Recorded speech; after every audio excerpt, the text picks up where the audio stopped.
Okay, thanks for joining Talking All Things Menstrual Cycle with Coach Jess today.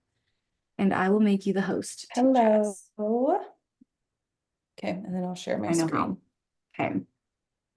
There we go. You can add people as they join. Cool. Where does it show up when they join? Does it just pop up and It's tell at the me? top. Yeah, it'll just be at the top. Okay. Okay, cool. Let me share my screen. If you have not had a chance to look at the email, it went out yesterday, but I'm going to share it. Hold on. Where is the screen share option? What? Oh, there's At the bottom. And then if you need to mute anyone, you just click on their names. okay. No, you already had the cookie today. No. Can Please. we build a balance beam? Yes, after. Okay. Thanks. Okay. Can you see it? Yes, we can see it. Okay. I just need to make it bigger. Okay, there we go. Go in your room, guys. You want to maybe mute everyone? Yeah, Jess? I'm trying to find, is there a mute all? There Sorry, I'm is. not savvy on the technology. Okay, I'll find the mute all.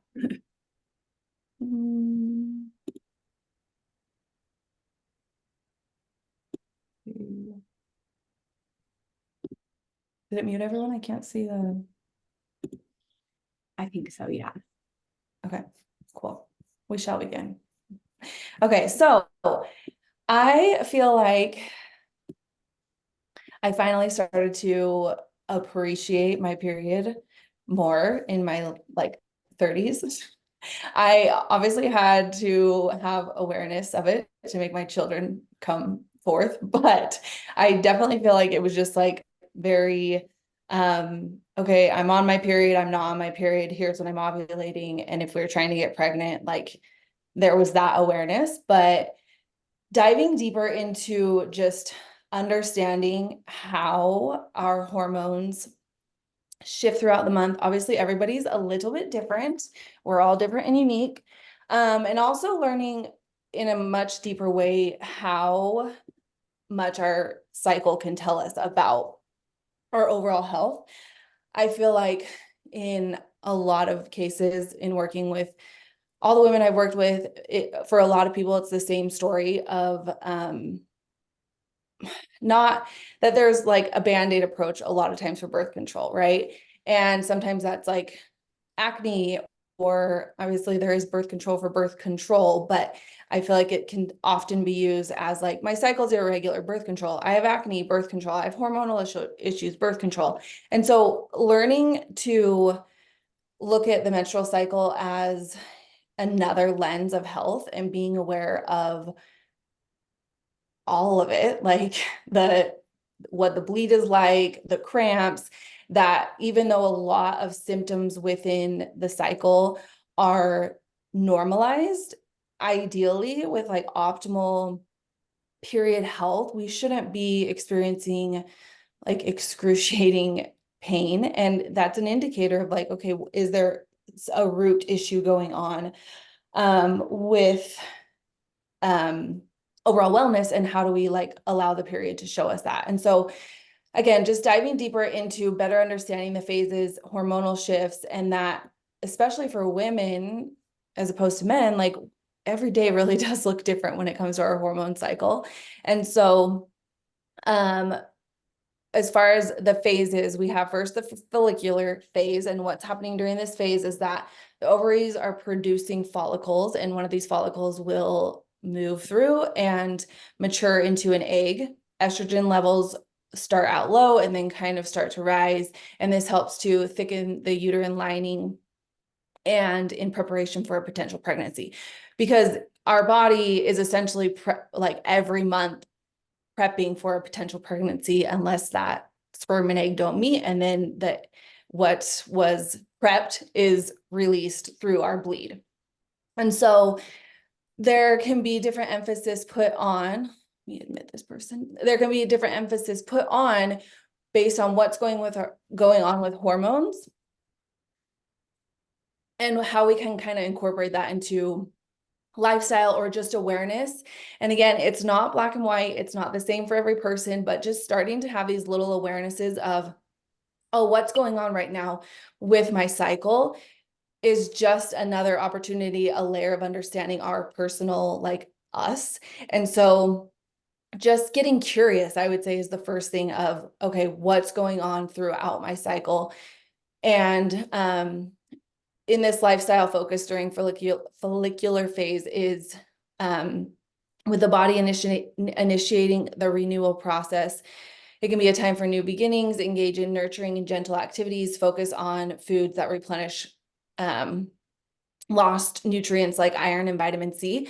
And so this is follicular phase, like day 1 is also going to be your first day of your bleed. It kind of wraps around back to that at the end of the email, but so this is going to be beginning of your bleed is day 1 in this follicular phase. And so in your ovulation phase, what's happening is the ovary is releasing the mature egg, giving this phase the name ovulation. Testosterone is also rising slightly during this phase, boosting libido and overall energy. This is when you're most fertile or fertile. And this is when a lot of times, like in this mid-cycle phase, that you're like, oh, I feel great. Like I feel more energized. I feel, it like we are we are made to create, right? So when I was also teaching like about phases in birth fit coaching, we would joke like, this is the part where you're like, oh, I feel good. I feel ready to like, I feel hotter and sexier and I feel like I could make a baby. Like you feel better in this phase. And so it's just like, it makes sense because it's where you're ovulating and could potentially create a life if that's what you are wanting to do.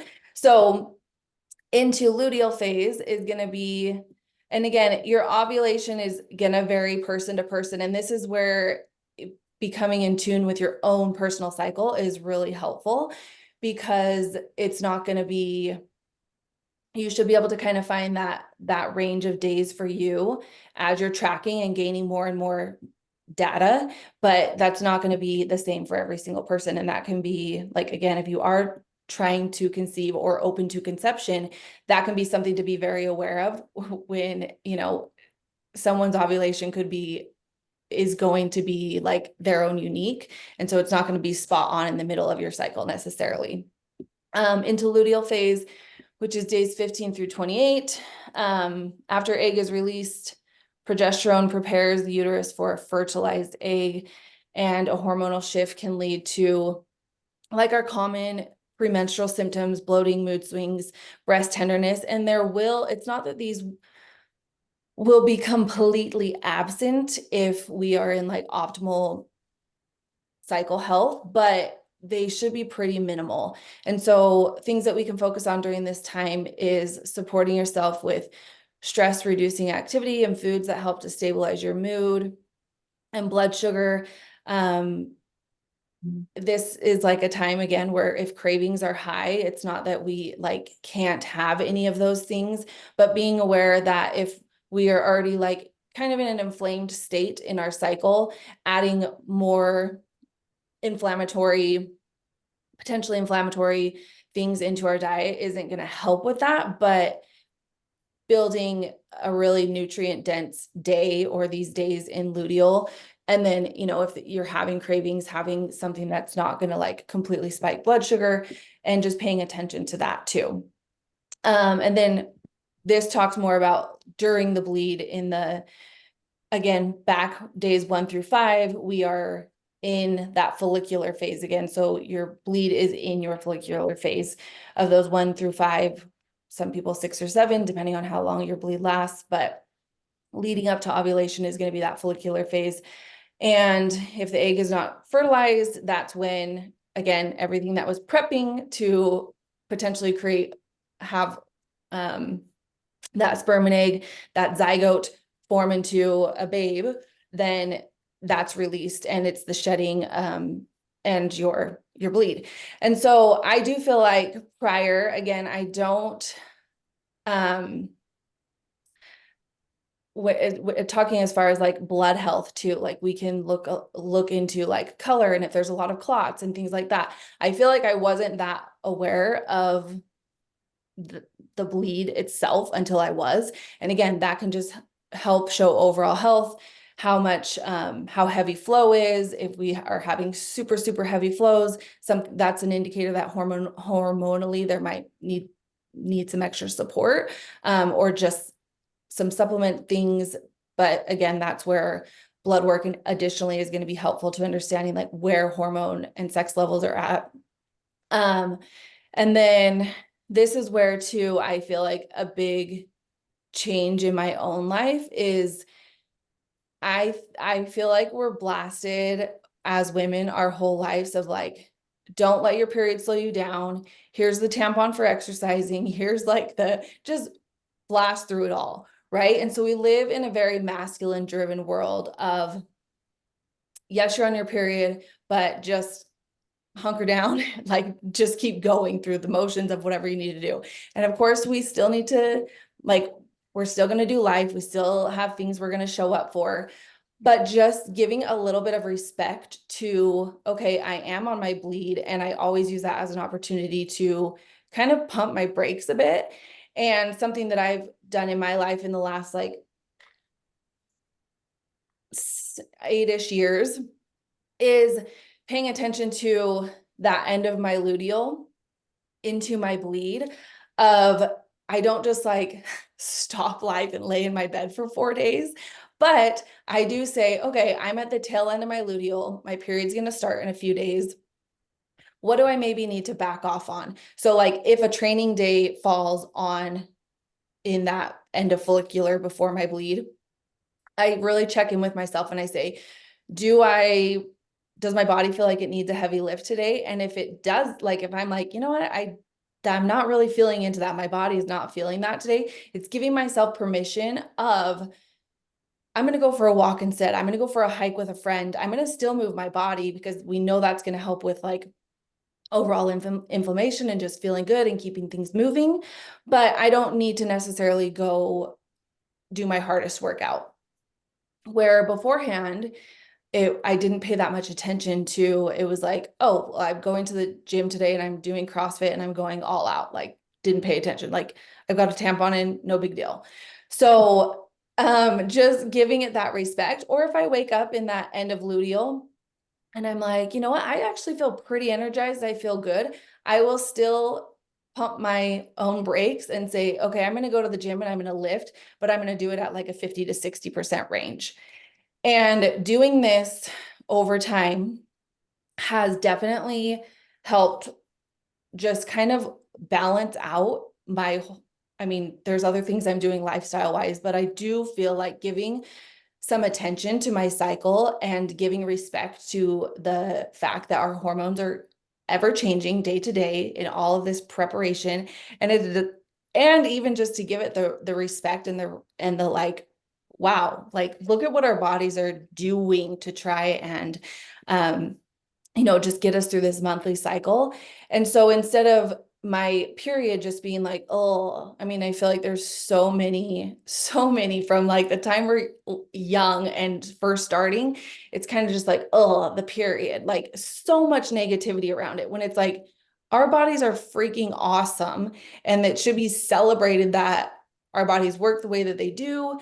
And it also gave me so much empowerment to better understand my cycle and like the celebration of it to like help educate my daughter. And like when she starts her period to be like, look, this is how you can track it. This is what it can teach you. Like, instead of being like, oh yeah, the period's here, sorry about it. Right. So I think we can do a lot of like empowering women and girls growing up of just like, look how much we can learn. It is like literally another lens into our health about, the female cycle when we just slow down and look at it.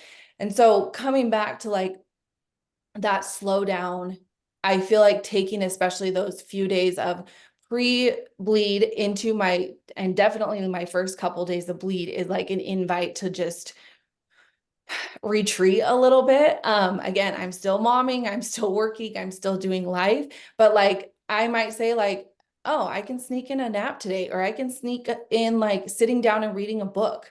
Because again, our bodies hormonally are not meant to go all out. I was going to say balls out, like go all out Ovaries all out. the I'm time just kidding. because we are a female and like our bodies and need different support and rest and rejuvenation. And again, I really do feel like I've experienced it personally, and I've experienced it in working with clients and paying attention to it, is that it helps the whole month of the cycle when we can pull back and not be going hard all the time, or to just give a little bit of grace to where we're at. I had a friend say the other day, like, oh, I just get to this point in my cycle and I like don't want to see anyone. And I was like, or she didn't actually say I get to this point in my cycle. She said, I just have this like reoccurring thing in the month where I'm like, I don't want to see anyone. And I'm like, where are you in your cycle? Like,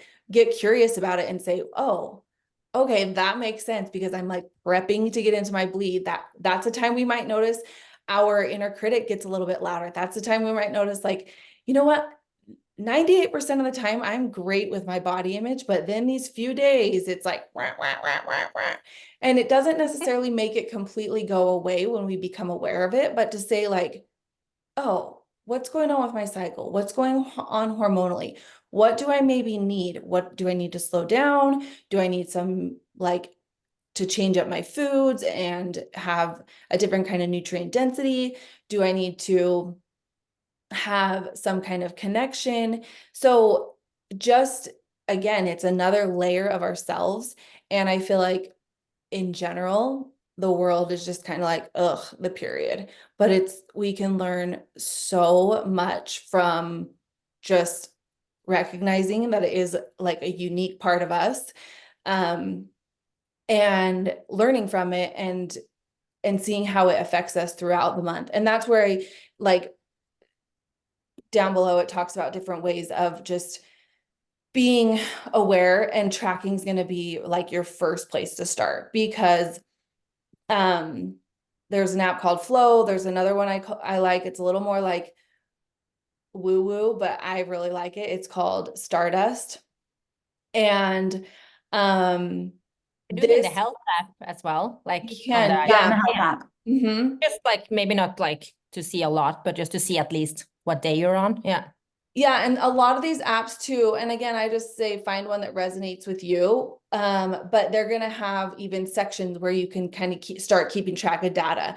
A lot of them will have on days throughout the cycle, like a daily little journal that's like easy to just like start seeing trends of like, oh, that inner critic's getting a little louder, or I'm feeling super tired, or I'm feeling like, boom, I have all the energy in the world. So starting to track and become aware, tuning into your body. And I talked like about this with what are my energy levels, mood swings, again, because they shouldn't be like super drastic, in like shifts. If we are, and if they are, that's just, again, an indicator of like, okay, deeper root, what's going on here. And so you can start to make more informed decisions. I talked about this a bit more with like our food intake, our activity level, talked about adjusting training. And again, how I do it does not need to be how you do it, but just, again, I say approach it with curiosity of like, what can this show me and teach me about myself, to just like go to that another layer of understanding myself and how my body works throughout the month. Talking about adapting nutrition, again, with just more nutrient dense foods around those different phases. And then planning and prioritizing. And this is where I do plan and prioritize, especially pulling back things that maybe aren't necessary. I don't need to say yes to everything all month long. And so deciding what's important, deciding what has priority. And again, especially during end of luteal and into my bleed, pulling back as needed. And as we start to just like really embrace this, we can be in more harmony with our bodies. I've also, in my span of this time of just becoming more aware of my period, I've switched from like just regular Tampax, tampons to like an organic tampon to trying like discs and cups and then trying free bleeding. And I kid you not, like my periods have significantly lightened. So kind of my history of like my flow is I would always have like 2 heavier days in the beginning, nothing crazy heavy, and then but always like a 6-day period. Always, always. It was like spotting toward the end. But since doing especially free bleeding, and if you're like, what the crap is that? There's period underwear that you can get. And I promise you, when I first heard it, I was like, disgusting. I hated wearing a pad. I never want to, like, ew. But I was like, okay, curious. I'm going to be curious for a minute and I'm going to try it. And the ones that I've tried, they pull the bleed away. It does not feel nasty like a pad. I've never had a leak in a year. I've worn them to like the amusement park and like all the places, right? So that has cut my period down by like 2 full days. So now I have like still my first couple days are heavier and then lighter days 3 and 4, maybe some spotting 5, but like from full on definitely a 6-day period to like 4 and maybe a second longer, which to me is like pretty, again, that's like, there's been things that I do, like I'm working to nourish my body in all the ways to help me feel my best, but those have been like distinct things that I've adjusted with my own cycle and really noticed like, oh, okay, this is impacting my hormonal health, my bleed, my overall with my cycle. How do you think that is impacting? Like, I'm just curious on, like, in Like free regards to, bleeding.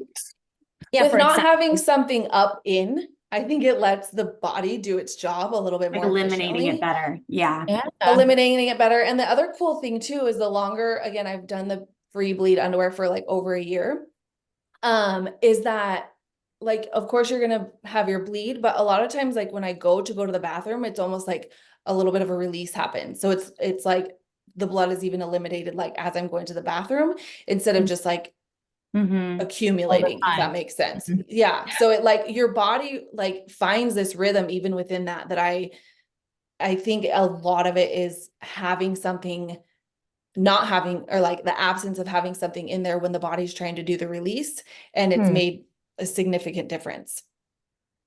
Interesting. I've noticed And- that since switching just to like a menstrual disc, like I've noticed it being shorter too. Yeah. And again, how I do things is not how everyone needs to do things. But We the all cool need to thing find, is like trying things, right? Because Yeah. you'll find what works best for you. And same with intensity. I think like we all have different periods and symptoms with our periods. And I think the more we tune in, hopefully the more we can optimize how we feel, because it is possible to have a symptomless period for most women. And so like tuning into what your symptoms are, like what's showing up for you, how can you give yourself more support? And maybe you feel really good at the end of your luteal phase and you feel like I've won races and had PRs when I'm on my first day of my period. And so don't let that get in your head either. But on the other hand, like give yourself grace. And if you're not feeling good, like tune into that. You let this be an opportunity to tune into your body and how it's feeling. And then also the cool thing is it's like a monthly, every single month we have an opportunity to reflect and tune in and reassess and like have a fresh start. And so take advantage of that. And yeah. I think the more you do that, the better, more aligned you'll be with like how you are doing, and the more you can make decisions from a place of that, like from that place, and that feels best for sure. Yeah. I And don't have a lot of symptoms, but usually when I get my period, I can be like, oh, that was why I was a little sensitive this Oh, week. for or, sure. It's oh, like Lord. always the case. Yes. But then I'm Like, thinking, oh, that's why you were all driving me crazy the last 2 days. have a tendency to kind of hold back. So then I'm thinking maybe that's a good thing, that maybe things that I otherwise would like just keep in. Yeah, Now, prior to my period, I'm not able to do that, and I'm allowing it to just show. I think so. And that's a positive thing. I don't need to look at it as like a negative thing. It can be like, oh, that's Yeah. good. I needed that. I needed to like, Yeah. I you know, usually Yeah. I usually whatever. use it as like those things are real. but also like I'm feeling very Yeah. heightened emotions about them right now. So I probably shouldn't make any like big decisions relationship wise or job wise or whatever, like, or body wise, you know, during Yeah. these 4 days. Like I can feel very frustrated right now or anxious or whatever it is. And I want to write that down and like make note of it because it's valid. But like, I'm going to give myself a few days before I make any decisions because I might Yeah. feel just more like more Yes. peace around it in a few days. So, but I agree. Like, I think it brings things up and it's important to listen to those things. Well, it's a great way to like have a lot of times I've noticed too, the things that I like have been need to voice or have a hard conversation or like it kind of magnifies during that pre-bleed luteal phase. And so just like as mentioned, like we can let that be a little bit of like a lens or a magnifying glass into like, okay, I need to maybe like address something or let myself feel. And then even thinking about as we bleed and release is like, what am I also letting go of right now? Like, what can I let go of right now in what's not serving me over the last month and allow that to like, let it go, let it flow. But at the same time to validate like our emotions and where we're at because they're real and they're valid and we're just going to have like feelings are going to come up. There's nothing wrong with we're human. And so to have an array of emotions and to feel triggered and we're never going to get to a place where I'm like, I'm never triggered. Right. But it's like, what do I do with that trigger? Do I like react to it? Or do I say, okay, there's something here. How do I want to respond to this? And so, yeah, it can be very, again, just another level of understanding ourselves individually. Yeah, I love that. Thank you for sharing. Yes. Anyone have any questions while we're on? Hopefully this was helpful for everyone. And if anything, just gives you like the freedom to give yourself more grace. And just tune in and learn more about how your cycle can impact you and how you feel and make adjustments. No need to make like any huge overhauls, but knowing like you can make adjustments through lifestyle, through diet, through just changing like stress management, and also supplementation to help improve and optimize your menstrual cycle and how you feel throughout the month so that you can feel your best. So thank you for sharing, Jess. Yeah. And I would just say one other thing. yeah, go is ahead. When you say don't overhaul, I completely agree with that. Like this has been an evolving thing for like the last multiple years. And so even if you're even through like, okay, wherever you're at today, or if you're like, I'm not actually sure where I'm at, you can go back to like, if you remember when your bleed started and put that in as like your first tracked day, or if you wait until like, okay, I'm going to get an app and then day one of my bleed, that's day one. And I just invite you to start tracking if you're not. And then second, just even be aware, like see what you're noticing, see what comes up and have curiosity around it. You don't even have to necessarily make any changes, but just like to become aware of the changes that are happening throughout the month. Yeah, I love that. As always, you guys can ask questions in the app if you have them. And thank you so much for joining. Thanks. Have a great week. Thanks, Jess. Mm-hmm.